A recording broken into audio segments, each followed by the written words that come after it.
We're going to have a really interesting conversation about micromobility and LEVs, which I'm very interested in because I live in the West Side. So micromobility is definitely hitting us hard. And that's going to be led by Chris Teal, who is the associate editor of Smart Cities. So maybe take 1 minute if you need to head out. Otherwise, stay with us. And Chris, I'll let you take it away. Thanks.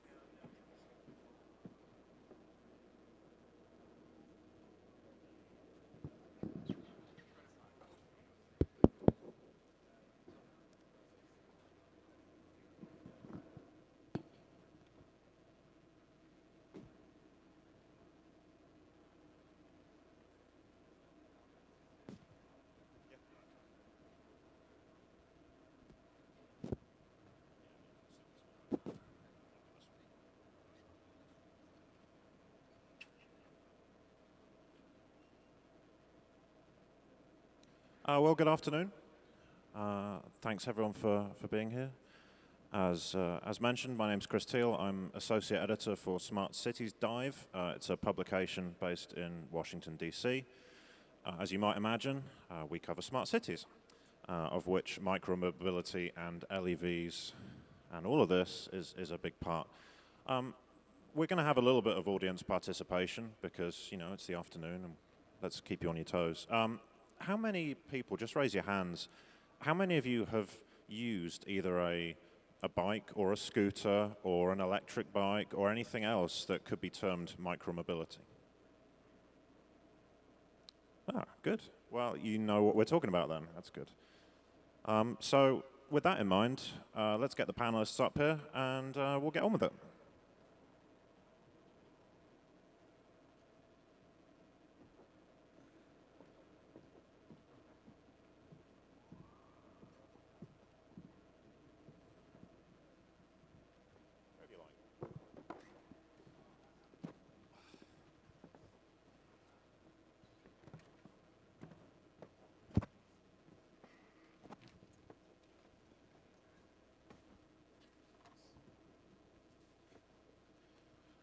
Okay, we have a really interesting panel of experts, so you won't be hearing very much from me. You'll be hearing a lot from the people who actually know what they're talking about, which is good. So I'm going to start by working down the line and asking each panelist to introduce themselves, say who they're with, and then I'm going to get them to complete a sentence for me. And that's, yeah, I know, right? And that sentence is, the transportation innovation that excites me the most is. And when you answer that question, you are not allowed to talk about yourself and the company that you represent. So if I worked for Bird, I have to talk about something other than Bird, because there'll be plenty of chances. So, shall I kick us off? So my name is YJ Fisher. I am at Bird. I'm in charge of our government partnerships, which is how we work with cities. My background is I come out of government. I come out of the State Department and city government in Ohio and Virginia and some other places. And the mode of transportation... Transportation innovation. The transportation innovation that excites me the most is Hyperloop. All right. Do you want to... Why? Elaborate? Yeah, just a little bit. I think it's really exciting to think about how you can connect cities and how you can connect people.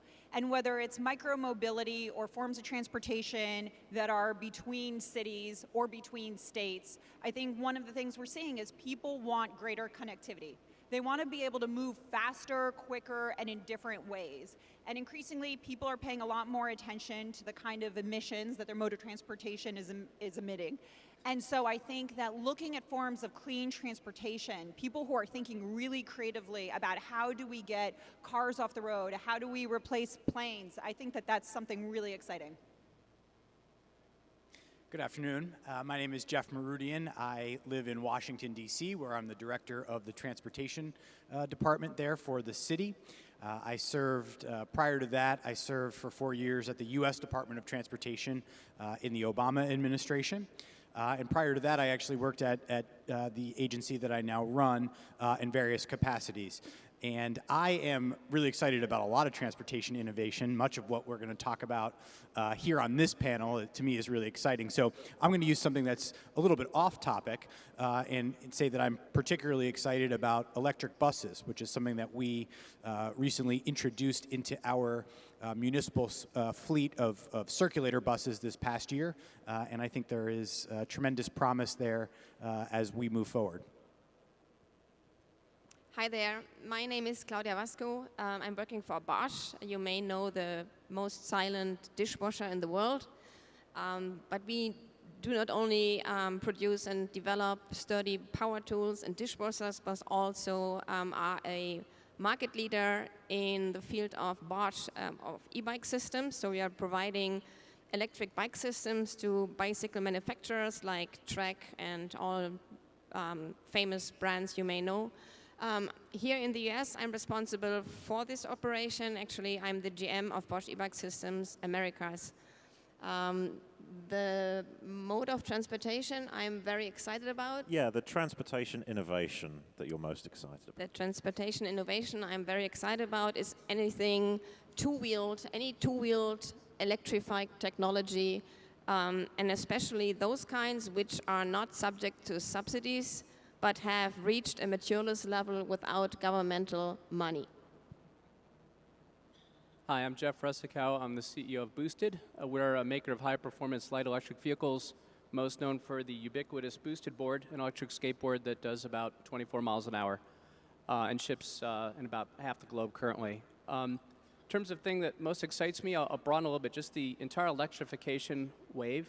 I think for me, I did a PhD in all this stuff in the late 80s and early 90s and walked away for 25 years because the technologies were not ready. And ironically, the first mobile revolution, the phone mobile revolution, as it were, was the multi-trillion-dollar thing that really made batteries, Bluetooth, computing, nav, and all these things possible. So we're kind of enjoying a convergence of a lot of different technologies now where we can seriously talk with a straight face about 15, 20, 25-pound electric vehicles that can be street-quality vehicles, safe and reliable. And that's been a long time in coming. Good afternoon. My name is Rudy Sallow.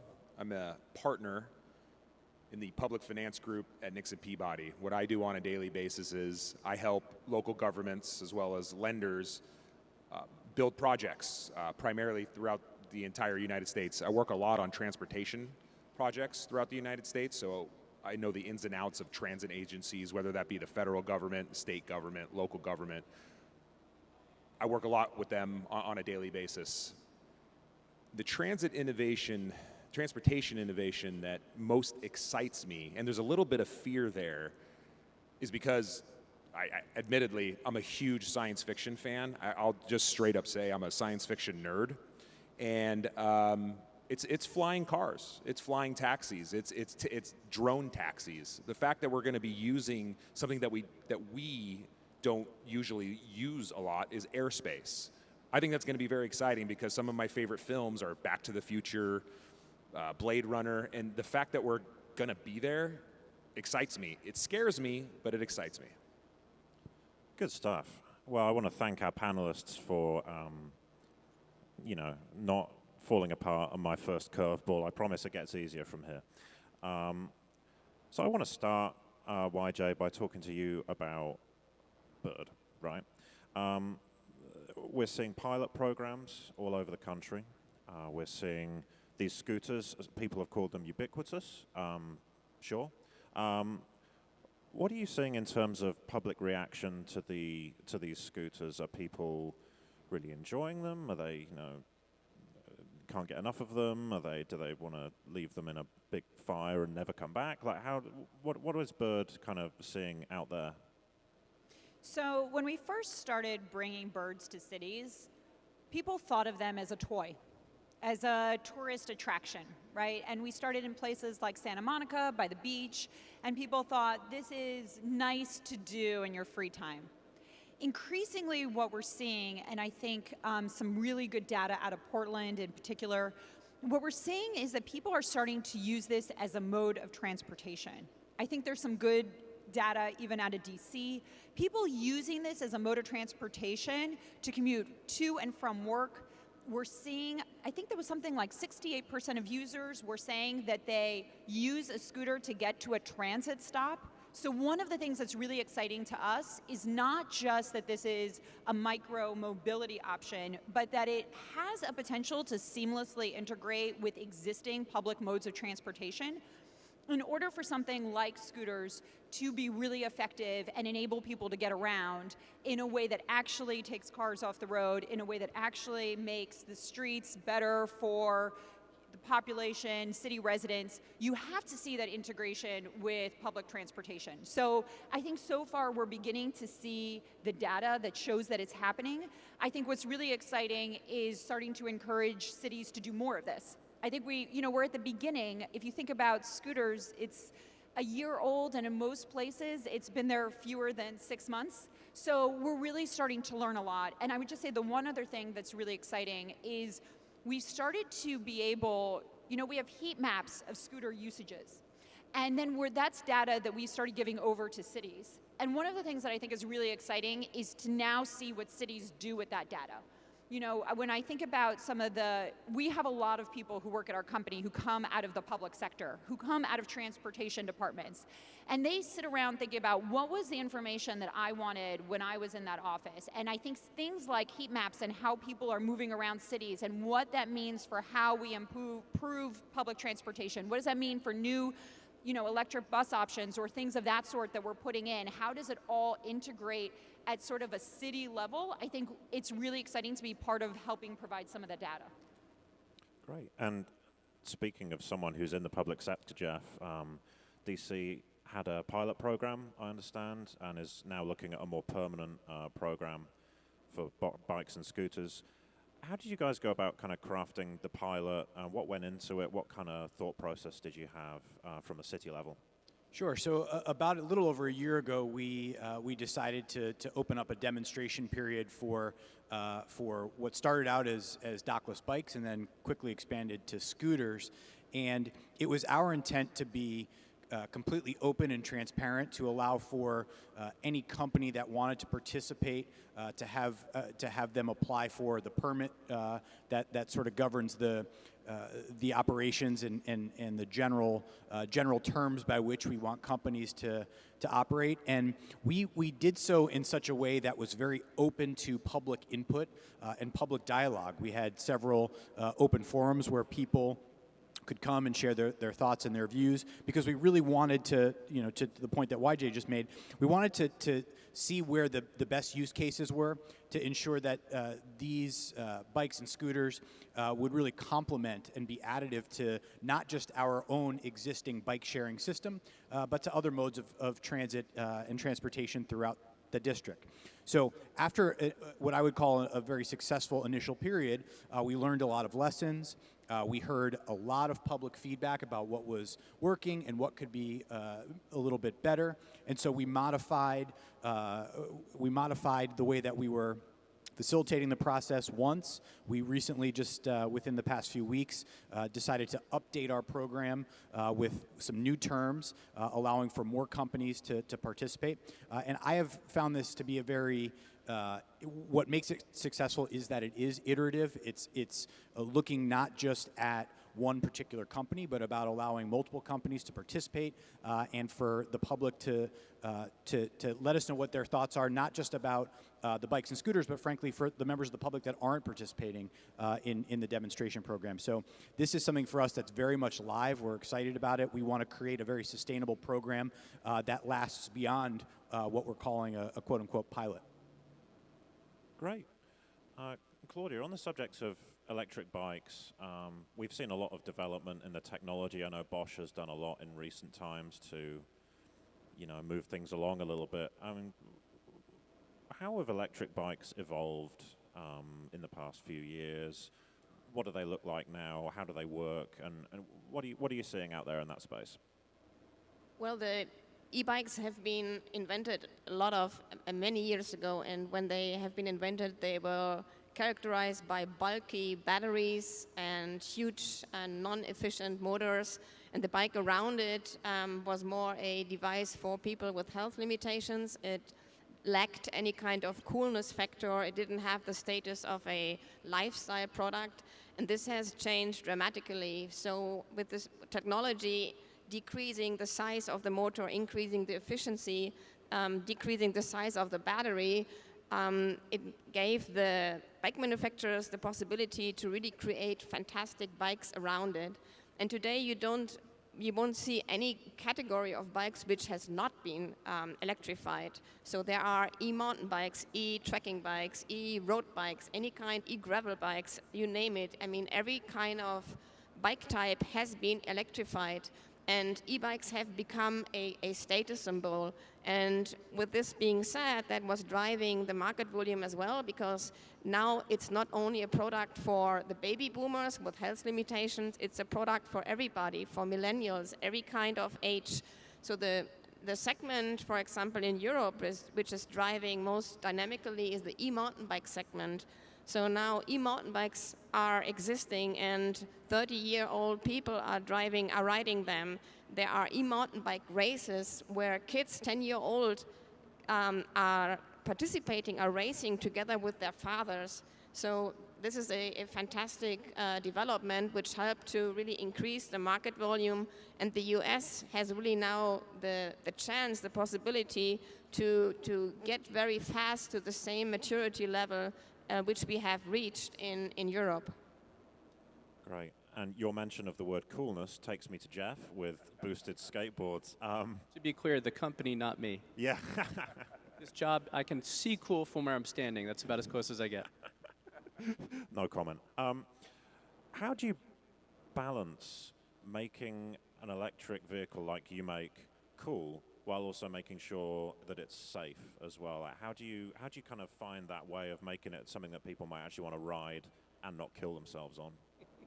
Yeah, I mean, in our case, we're very focused on a very safe vehicle. We don't make the fastest skateboard. We're not an extreme sport type of a company. 82% of our riders use our electric skateboards for commute, and 2/3 of them on a daily basis. So what people are really looking for is sort of a performance sedan type of experience, something that's very safe. And so in my experience, the way people define performance and safe is not in antithesis to each other, but in complement. A vehicle that has good acceleration and really good brakes and is very responsive and is high performing that way is safe. If it's built at an automotive grade level of technology, anti-propagation development so that you won't have fires or safety issues, water immersive, things like that, you're making something that's another form of high performance that's very, very safe. So one of the things that's very interesting about the vehicles we make is, they are extremely exhilarating and fun, but part of the reason for it is because they're very confidence inspiring because you feel like you're very much in control. And so I would argue that if you're actually making a vehicle that's going beyond people's comfort zone, then you're probably missing the market. What people want is something that performs for them as they go to work, they go to school, they go, around. And that's not necessarily about being crazy.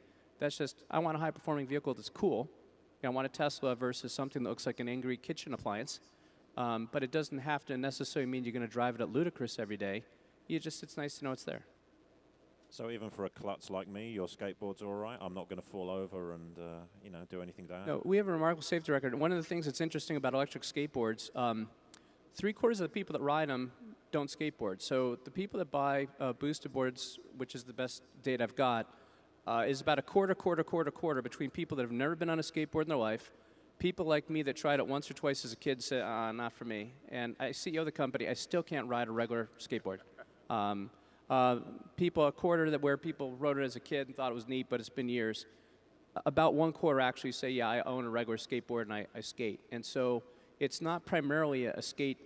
People are thinking these as basically a baby Tesla for your feet, a 15-pound vehicle that I can use to go from Penn Station to my office 20 blocks uptown, but then throw into a backpack.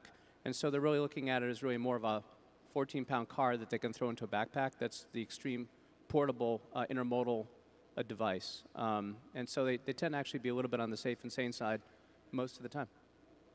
Good. Rudy, let's talk about infrastructure, and particularly, how we need to rethink our urban infrastructure to prepare for all these kinds of mobility innovations. What do we do? It's a great question. I've made it my life mission to do something that's extremely difficult.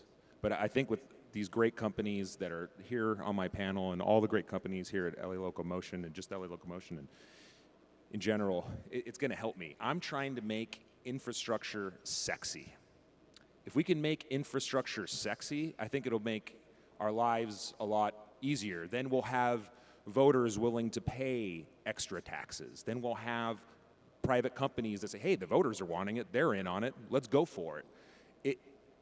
The approach that Jeff is doing in Washington, getting the people involved, people having a say is how you're going to be able to address infrastructure, because we all know that infrastructure needs to get rebuilt, reshaped. Look, we have scooters, we have skateboards. Are we going to share the sidewalks? Are we going to go on the street? No, things need to be rebuilt. And before you rebuild it, you got to rethink.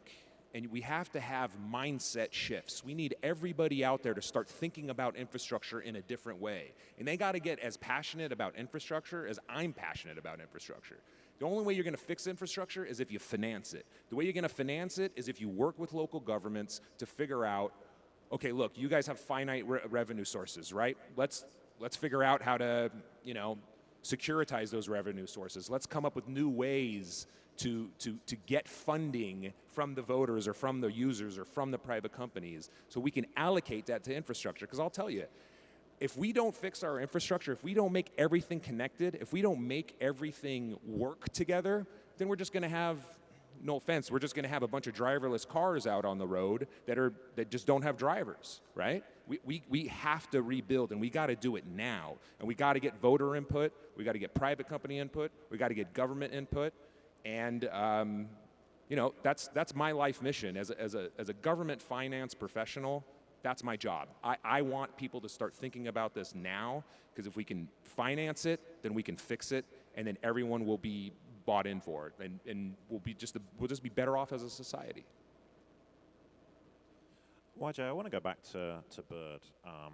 Recently, the company sent a letter from its head of government partnerships to Mayor Muriel Bowser of DC, said, quote, it's impossible to operate under the regulations that DC has proposed. What's the thinking there? What does Bird want to see done differently? How do you think things should be changed? What's going on there? So I think that we are in the process of starting to learn what kind of regulations make sense. And I think we have some really incredible examples. For instance, out of Canada, we're beginning to see cities thinking about one micro-mobility device per 10 residents, right? And so now that is a way of thinking about, okay, how can we actually bring enough of these micro-mobility devices to a city that enable the population to really use it as a form of transportation. Again, not just as the kind of thing that they're using during their off hours, but the kind of thing that you can reliably depend on to go from your home to your gym and back. And we're starting to see regulations out of other cities like Austin where they're thinking about, okay, what about having a dynamic utilization cap? We're not quite sure what is exactly the right number of vehicles that we want on the road. We want to make sure that it's orderly. So why don't we have companies show that they are actually, how it's being used, right? And that's data that we turn over to cities. We're also beginning to see cities think about, okay, how do we come up with the right regulations around safety notices? How do we make sure that we come up with the right regulations around equity zones? One of the biggest challenges actually that we have when we talk with city officials, I mean, this is a shared problem that we're both trying to solve, which is everyone recognizes that you have transportation deserts. And we all understand that micromobility devices offer a really interesting short-term way of helping address transportation deserts. Yes, we can do some of the big projects, and we have to do some of the big projects, the infrastructure projects that are going to connect those transportation deserts, but in the short term, you can be using micromobility devices. But if you have cities that are limiting the number of vehicles you can bring in, then we start talking about absence of ubiquity. So that becomes a thing of how many scooters are you actually going to have in a transportation desert? And if I live, I grew up in a transportation desert, and I know that there's no way I would have taken a micromobility option if I did not know how I was going to get back. And so we really do need to create the kind of ubiquity that then allows us to solve for those kind of transportation deserts. And I think what we're beginning to see across the country is a patchwork of really interesting regulations that can work. And I think one of the things that we're trying to say to cities everywhere is let's take the best of what exists. Let's really create a race to the top here, not a race to the bottom. We really feel like this is an industry where we want to see more scooter providers. I mean, for us, the competition is really cars. The more scooter providers that there are, the more we are growing the pie, the more we are creating more business opportunities, the more we're really seeing that cities and people are adopting this micromobility option, the better it is for us. So we really want to see and work with cities on what are ways that we can be bringing in more of these devices so that we can really help change how people want to commute. And I think DC is a wonderful example of a place where citizens have really taken to scooters, right, and really use them in droves. And I think it's the kind of thing where we look at examples like DC or Austin or Portland or places where people and residents have really depended on these vehicles, and we're saying, great, let's think about how to grow this program bigger, not shrink it. Jeff, your thoughts?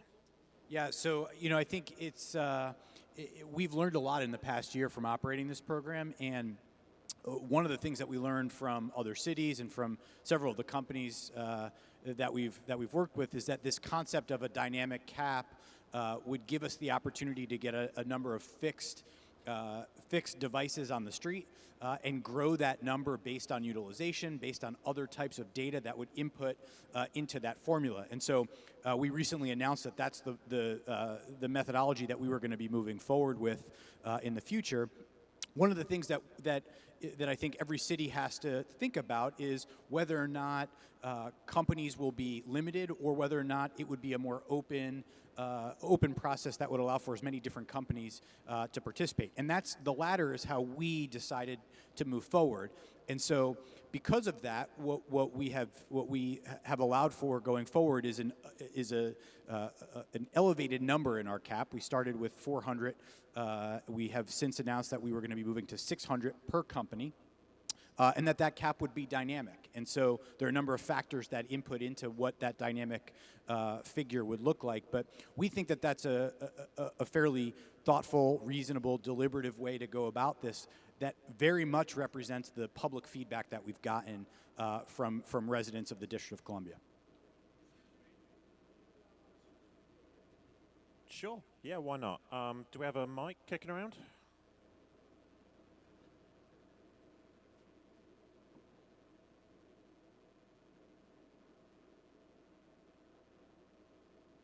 Yeah, just in the second row. Yeah, there you go. Thank you. My name's Jonathan Freeman, and I'm here from San Diego. You couldn't tell that from my accent, I'm sure. I'm here because I and my neighbors' lives have basically been largely destroyed by the prevalence of unregulated motorized scooters in our city. I'm astounded at what I'm hearing today. We estimate we have approximately 20,000 scooters in San Diego, unlike in San Francisco, where there's 1,250 currently. Mr. Salo quite rightly says we need investment in infrastructure, but it takes a while to get that on board. Mr. Rusico tells us he has a skateboard that will travel at 25 miles an hour. Bird scooters are ridden on our sidewalks willy-nilly. Our police force cannot enforce the law because there are 20,000 of them, but Bird Rides, Inc. wants there to be 130,000 of them in San Diego. 10% of the population 1.3 million. I'm here because I and all my neighbors are extremely worried that we're losing the right to go for a walk on a sidewalk or a walkway in safety, because there are going to be 25-mile-an-hour skateboards, unregulated scooters, unicycles, light, cheap Segways that are legally allowed to be ridden on sidewalks. And that's to say nothing about the level of injury that is being suffered by the people who are using these incredibly unsafely designed razor-type motorized scooters. They were distributed to children in the year 2000 by the Razor Company, no motors. From 2000 to 2011, 580,000 children in America were hospitalized due to injuries. Bird, Lime, and the others have chosen to use that design, add a motor to it, and GPS, and release it on our streets. And the injury statistics are only just beginning to mount. But my concern is about pedestrians and pedestrian safety. Will you please address that question and give me something that I can go back to San Diego and tell my neighbors and friends that they have some optimism that they can enjoy walking again in safety in the one city in America which is purposefully designed for walking. Thank you. Thank you. If I may. Absolutely. So I think you're exactly right. I think the biggest problem that we are facing with scooters is sidewalk riding. And I think sidewalk riding is our #1 problem. There is the long-term answer, which is we need to fix what is happening in our infrastructure. But you know what? That is not an answer right away. It's not a short-term answer. So one of the things that we are doing at Bird is trying to figure out, how do you fix sidewalk riding? It drives us crazy. It drives all of our non-users crazy, and I would argue it drives some of our users crazy when they are not on a scooter. Scooters are not meant to be ridden on sidewalks, except for, I will just say, we just heard the other day out of Denver that they apparently have some rule to the opposite. But with that one exception, scooters are not meant to be ridden on sidewalks. So what we've done at the company is we've started to prioritize this as a problem. And we have come up with 2 to 3 different ways to solve it. One is app-based, one is infrastructure-based, and one is a little less far along in terms of our development. We are beginning conversations with government to start talking about rolling this out, because we think that this is an urgent problem that has to be solved. And one of the things that we'd like to see from governments, we started having these conversations in places like San Jose, Santa Monica. I think we're having conversations in Portland and soon in Austin, and additionally across the East Coast and rest of the US, is we want to see cities help raise the bar for what we expect from micro-mobility operators. We actually completely agree that we should be held to a high standard. And we want to work with cities on how to execute on that. You know, one of the problems that we are facing is that we have a proliferation of operators in the industry, and we have increasing regulations that are focused on trying to keep order, but what it is doing is it's actually creating a floor of regulations. It's asking a lot of the operators to meet it, and then it's just focusing on whether operators are meeting that floor.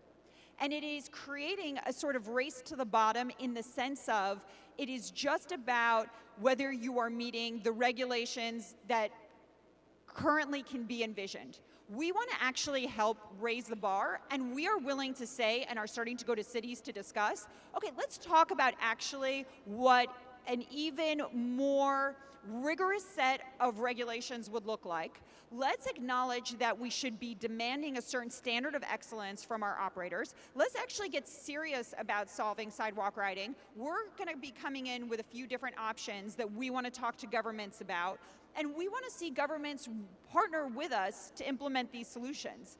I mean, trying to do something like this, trying to solve sidewalk riding, is not a cheap, quick fix. But we are willing to make those investments in communities. It's really important to us, and we hear from people like you all the time. And I was just somewhere where I was talking to someone who was worried about walking down the street with their kid, because they were worried that too many people were riding on the sidewalk.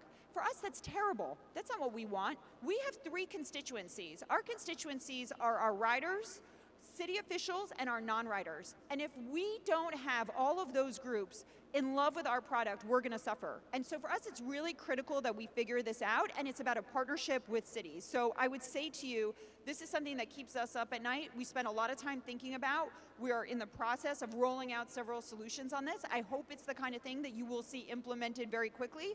It's the kind of thing that we have conversations with law enforcement about. We would like people to start ticketing in greater numbers. I mean, if you were to take your Toyota Corolla and drive it on the sidewalk, right? Nobody would go after Toyota Corolla. They'd go after the user. They'd say, you can't drive your car like this. And when people start to use scooters, you have a requirement within the application. Everyone understands what the rules of the road are.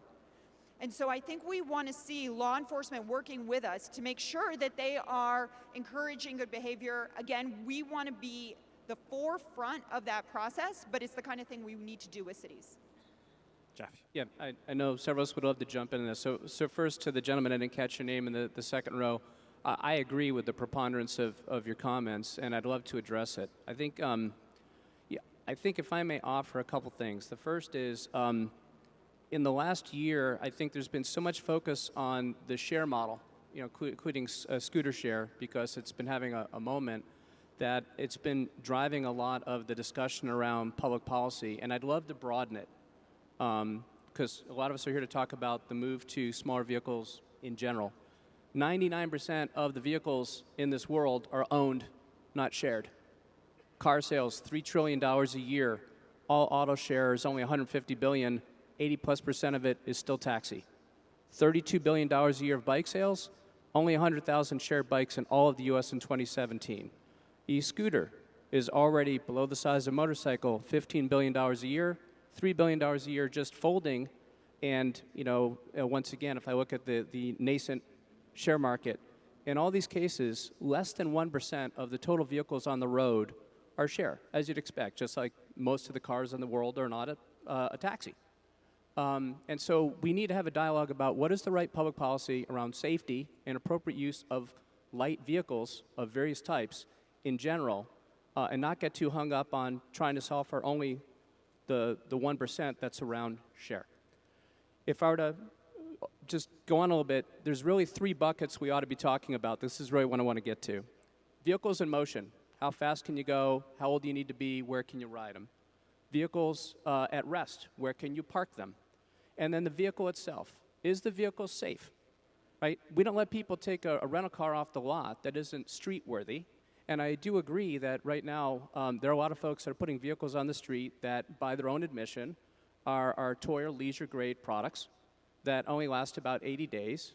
They're not terribly safe, and people have gotten hurt. And I do think it's very important to have the same levels of safety for light electric vehicles as for vehicles. And the braking and the acceleration and the safety of these vehicles, there ought to be a lot of regulation and safety imposed upon it, because I agree with the gentleman, the vehicle needs to be safe. I don't want my daughter in a vehicle that isn't safe. That is actually getting the least amount of conversation, and it should be getting the most amount of conversation. Followed by vehicles in motion. I think that from a public policy point of view, people are too hung up on, is it gas powered, is it electric powered, is it human powered? If you're running 28 miles an hour because you're Usain Bolt, you probably shouldn't be on the sidewalk. It's not safe. So let's just oversimplify it to you got fast, medium, and slow. You have street, bike lane, and sidewalk. You have adult and child. Write the grid. Most people would write down the same grid. The only question you get into is sidewalk or not. And so the question for me is it no sidewalk, or because you do have children, where you may, in some cases, if the vehicle is appropriate, be on there, should you allow only pedestrian speed on sidewalk in those cases? But you should not be exceeding pedestrian speed. I think if people can get together on that, that would be great. Part of the challenge is the streets are governed by state in the US, and the sidewalks are by city, and there's zillions of them. And there's a need of, to help the public policy industry shape that. And then in terms of vehicle at rest, and I realize I'm going long, but this is clearly a topic I feel strongly about. It's something that's coming up as an artifact of the vehicle sharing model, because in the case of scooter share, the vehicles are left out between rides for the next rider. It does not come up in the case of vehicle ownership. People just take their vehicle inside and throw it behind the couch and charge it. That said, I think it's a red herring.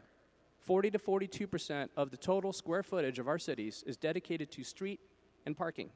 If you gave 1% of it back to parking, whether they be shared or owned, you have no problem. And so I absolutely agree that there should not be these scooters all over the sidewalks blocking the passers-by, elderly, visually impaired. And so to do so is provocative.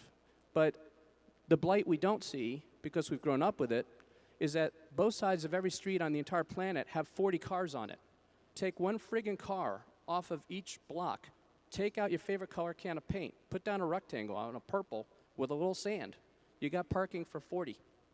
And so I actually think that the fact that public policy officials are spending so much time getting fired up on a very simple problem you could solve for paint should be very solvable, and they should be getting on to vehicles in motion and vehicles, themselves in safety, because we want to get people out of cars and into safer things, and we shouldn't be spending too much time on the parking. It's an easy one to solve. I agree with the gentleman. It needs to be solved. But we're kind of missing the bigger picture here. Really quick.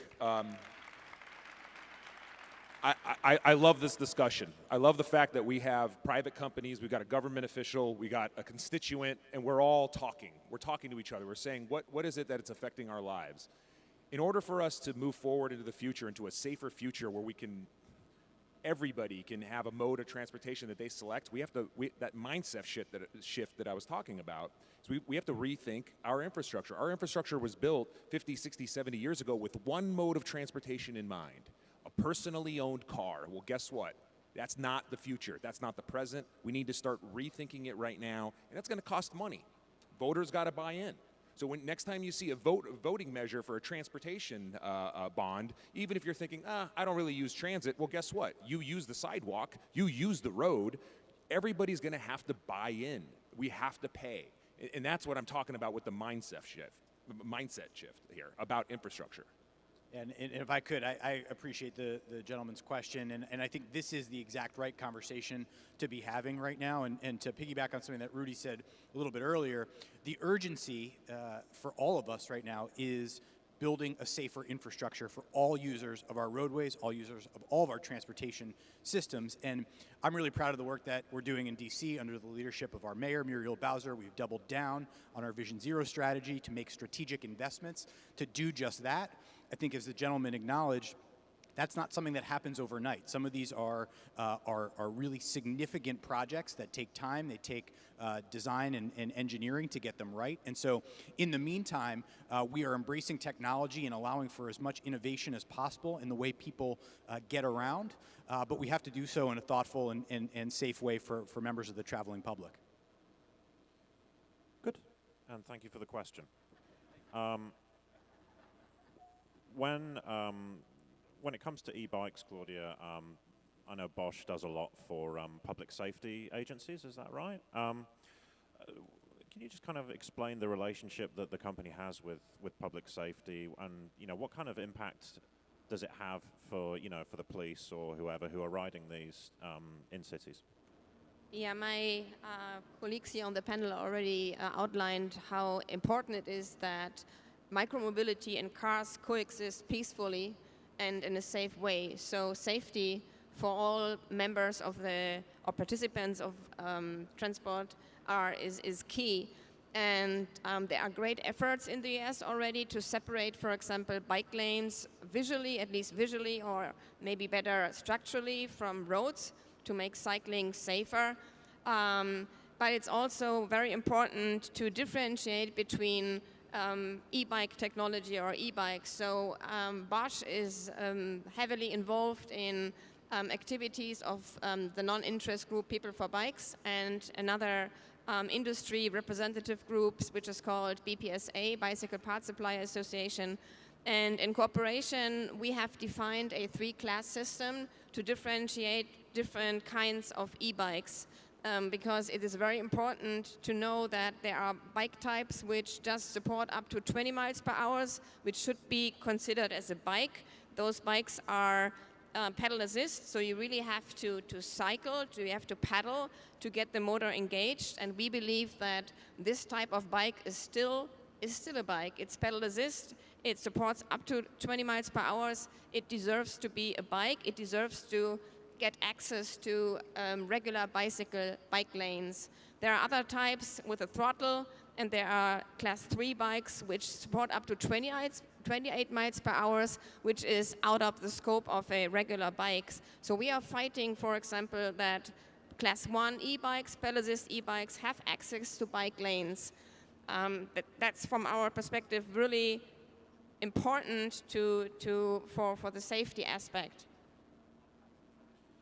Rudy, we've talked a lot about infrastructure, and we're going to go back to that particular well and talk about public-private partnerships and that kind of thing.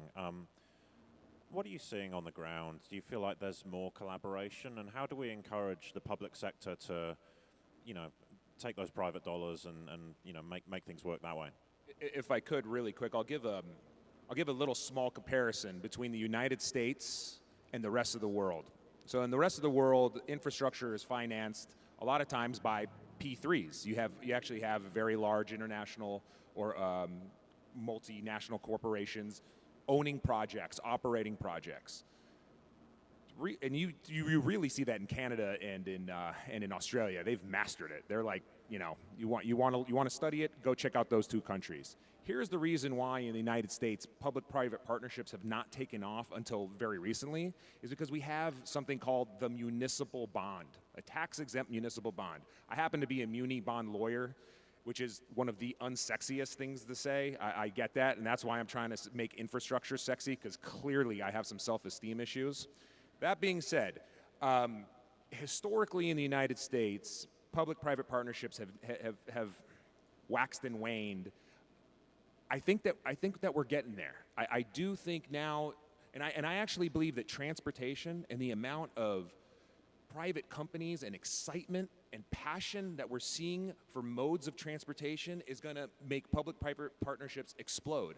Because I'll tell you, the government, it doesn't have enough money, right? They just don't have the revenues. And some of the things that we've been doing in our tax laws up at the federal level are making things worse for the government, for local government, and for state government. And that's something called, the SALT, the deduction. I'm not going to go down that path, but we're making things worse for our local government. So without private participation, without the private companies being willing to say, no, I'm going to put down $1 billion here, $100 million there, I'm going to build this, we're going to work with you on this, we're going to work with your government finance professionals, we're going to securitize this, we're going to come up with a project that works for the people, it's just not going to happen. We have to work together, and we need voters to also be willing to tax themselves a little bit as well. So I feel that soon there'll be more public-private partnerships. Muni bonds are not going away. They're always going to be there. They're always going to be there for the larger projects, but for some of these smaller projects, public-private partnerships, 100%. I'd love to add some additional thoughts around infrastructure. I think we all tend to think about visionary infrastructure projects as we should be, right? How can you restructure the roads or the cities to allow different modes of transportation? But we all know that that's a 20 or 30 year gig, right? If you want to start having protected bike lanes on every street, you're going to basically be at it for a long time. And even autonomous driving cars, as much as everyone thinks they're just around the corner, by the time the technology is ready and public policy accepts it, and then the average person takes up to 10 to 15 years to roll over the car, we're 20, 30 years away. I already gave one example around paint, but there's a lot of things that we can do that don't require big infrastructure bills. My paint example is one around parking, but another is reorganize the city blocks and dedicate some more to pedestrian and light bikes and some to roadways. We're already seeing, like, downtown London, historic London, just shut down half of the area to cars. We reached a point where people just cannot pass by each other anymore in a 3,500-pound, 15-foot long vehicle. But once again, 42% of the cities are pavement. So you can reorganize the infrastructure we have and achieve a lot with very little resource and just do pragmatic baby steps. And you could probably do more with paint than you could when you're trying to think about flying cars. Because it's something you can do now. It doesn't require a resource, and find ways to leverage the things we have. Don't try to replace public mass transportation. Complement it with light vehicles that are intermodal and allow people to go back and forth between things, as opposed to we need to always think about the perfect 30-year solution. 30-year solutions take 30 years. So there's things we could do in the meantime. From one Jeff to another, I want to come to you and talk about what's DC doing with its urban infrastructure? How are you rethinking things, especially with all this stuff happening? Yeah, well, I think what Jeff is saying is right on the money. And so one of the things that we started doing last year, and we just announced that we're going to be expanding, it really involves reimagining the use of the curbside, which I think is one of our most precious assets. And so thinking about repurposing what's now utilized for single vehicle parking spaces, we announced that we would be repurposing some of those spaces for picking up and dropping off activity, both for passengers but also for short-term commercial deliveries as well. That's a pilot program we started a year ago, and with the success of that, we're expanding that in the coming weeks, and I expect that we'll continue to expand beyond that. I think thinking about some of the innovative procurement methods, things like P3s, we are in the process now of procuring a new system for our street light network in the District of Columbia. We're pursuing it as a public-private partnership as we modernize the system and convert it to LEDs. I think there's a lot of promise for those types of procurements for a number of reasons, both from a process standpoint, but also for the savings for the residents of our city. The savings particularly around the operations and maintenance of the system. But fundamentally, we're at a moment where, irrespective of the type of technology we're talking about, we know that we need to rethink the way that we're using our roadways, our sidewalks, and most especially our curbside. So there's a lot happening, and I think some of the folks in this room who are doing some really exciting stuff around technology are helping us understand what's available to us, what might be available to us in the future, and guiding the way that we're thinking about what options are going to be there for us. Okay, time is actually moving on, so we're going to have time for one more question. I'm going to give it to YJ. Does Bird have a 50-state strategy? Do you want to be in every city, every state? Like, what does the future hold for micromobility and not only Bird, but your colleagues in the space? So I think we're seeing from people that people want us everywhere. And it's not just a US thing, it is a global thing. As I was saying, in Canada, we are starting to see a lot of really interesting traction. We're starting to see governments thinking really creatively. I mean, one micromobility device per 10 citizens, that is exactly a vision of how you bring these kind of devices to a city in a way that allows people to really use them as a mode of transportation. We're seeing a lot of activity happen in Australia and New Zealand. We're seeing a lot of exciting things happening across Latin America, across places like Israel.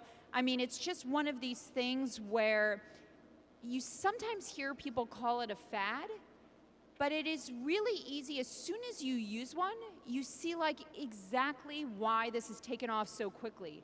It is such a simple mode of transportation, and in an era and in communities, I mean, LA is the perfect example, where it is impossible to get around via car. The amount of gridlock, the amount of traffic. I mean, I hear about the gentleman's concerns about what are we doing to our sidewalks, but I think also about what is happening on our streets. I mean, the amount of gridlock and congestion we have.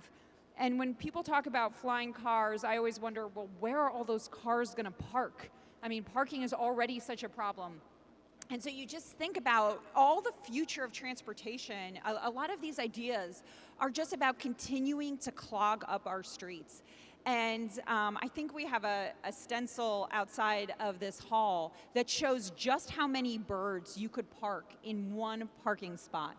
And when we talk about where are these micromobility devices going to go and do we really have room for them in our cities, I think one of the things that we really need to think about, and we've been hearing from this panel, is there's a larger discussion to be had about, does it still make sense to give up the majority of our roads and the majority of our curbside on the street side to cars?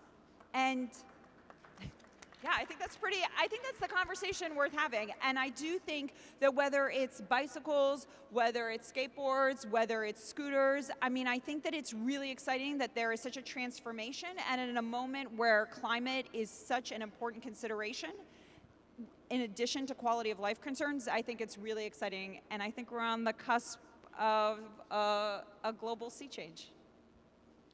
Anyone else want to chip in before we get the hook? All right.